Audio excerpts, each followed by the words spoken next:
কেউ কথা রাখেনি। ৩৩ বছর কাটলো, কেউ কথা রাখেনি।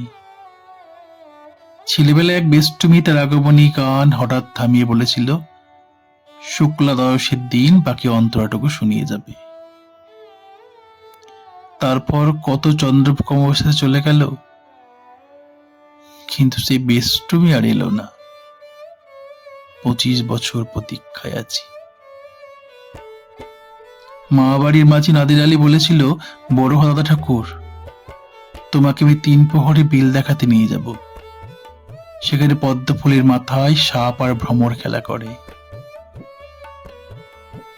নাদির আলী, আমি আর কত বড় হব? আমার এই মাথা ঘরের ছাদ পুরো আকাশ স্পর্শ করলে তারপর তুমি আমায় ৩ প্রহরে বিল দেখাবে?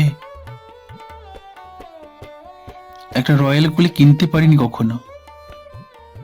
লাঠি লজেন্স দেখিয়ে দেখিয়ে চুষেছিল লস্কর বাড়ির ছেলেরা। ভিকারির মতো চৌধুরীদের গেড়ে দাঁড়িয়ে দেখেছি ভিতরে রাস উৎসব।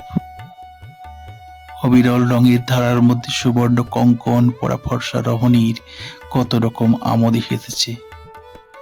আমার দিকে ফিরেও চায়নি। বাবা মার কাজ ছুঁয়ে বলেছিলেন, দেখিস একদিন আমরাও। বাবা এখন অন্ধ। আমাদের দেখা হয়নি কিছুই। সেই রয়্যাল গুলি, সেই লাঠি লজেন্স, সেই রাসোৎসব আমায় কেউ ফিরিয়ে দেবে না?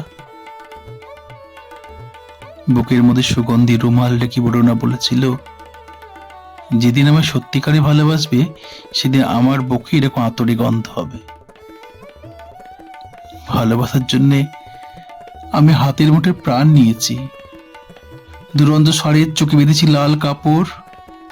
বিশ্ব সংসার তন্ন তন্ন করে খুঁজে এনেছি ১০৮টা নীল পদ্ম। তবু কথা রাখিনি বড়না। এখনো তার বুকে শুধু মাংসের গন্ধ। এখনো সে কোনো নারী। কেউ কথা রাখেনি।